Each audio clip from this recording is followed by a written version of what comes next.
Here today in Ringley Village, speaking to an old friend of mine, a good friend, Sue Richardson.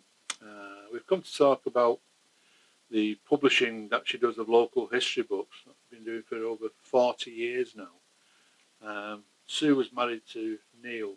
Neil was a tremendous chap, well, I can say I love and miss him so much. He did so much for Salford with his publications, and I have to say this as well. He published several of mine, and without Neil, they would never have got in print. They wouldn't. So I'm grateful to him for that. But I've come to talk today with Sue about how she's carrying on his good work and the publications. Sue. Hi. Right. How was it doing carrying on in Neil's shoes? Well, I mean, it's been a godsend because it's kept me busy. It just stopped me moping a bit, you know. Yeah. So it's not. I'm not as good at it as he was, but I want to keep it going as long as I can. I've done a couple of new titles, but not that many because I'm spending quite a lot of time reprinting old ones, and I've got quite a lot of them now into templates, so I can print the whole book off at once. Whereas the old system, it was individual pages, and you put them out on the table and you collated them. They're still hand stapled and hand trimmed, which is quite hard work. But the template thing's a lot easier. Now the books, it covers such a vast area, doesn't it? You cover Bolton, Bury, Manchester, Preston, Salford, Eccles, Swinton. I've got the catalogue here, and I think there's a couple of hundred in there. I know you've only got, is it 100 or so still in print? I think it's just over 100 still in print, yeah. And you cover like the Manchester Ship Canal, Little Italy. You just have a look. Yeah.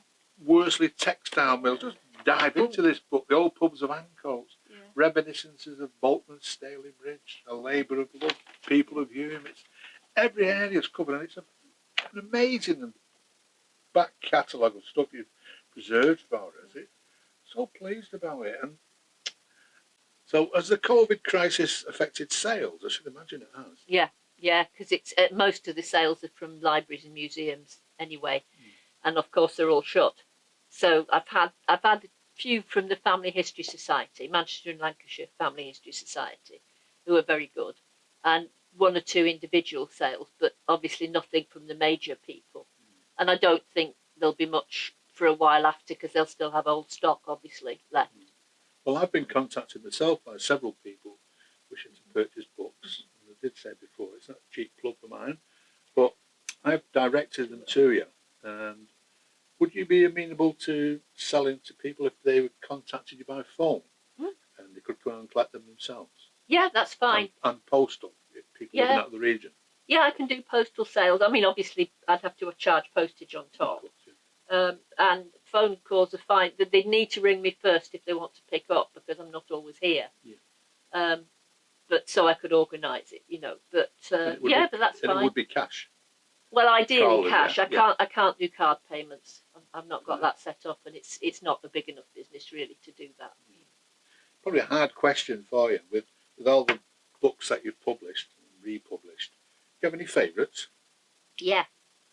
Cross Lane for a start, which was one of yours. That was not. I know it was not your intention. Planned. I know it's not your intention, but Cross Lane and Hanky Park are among the best sellers. Right. The Salford pubs 1, 2, and 3, which you did the first edition with Neil, and then he did him on his own later. Very poor hours, but Neil's outstanding. Well, he added a lot to it later. He needed it. Those do all right. There's one called People of Hulme by a chap called Neil Scott, which is good because he's interviewed a lot of people and it's their memories, which is nice. There's one called Bury Memories by somebody called Bill Byram, who was born and brought up in Bury. Bolton, what does best there? Don't know, there's a few actually. There's many to go at, isn't there? It's just an incredible back catalogue of work. I'm just looking at it now.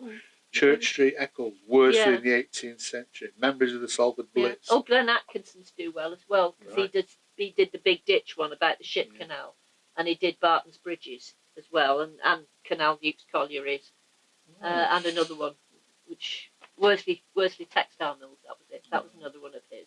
Well, let's say, there's a few, finally, Sue, just like to say it's a pleasure coming to your house again. Well, it's nice to see you again. And it's just because Neil did play a major part in my life. Yeah. You know, but if I didn't have the fortuitous chance to meet him, and we went out together to research, and we became firm friends. And research, obviously, yeah, possibly, never proved. But yeah, it means so much to me, and you do as well. So we're just happy to help.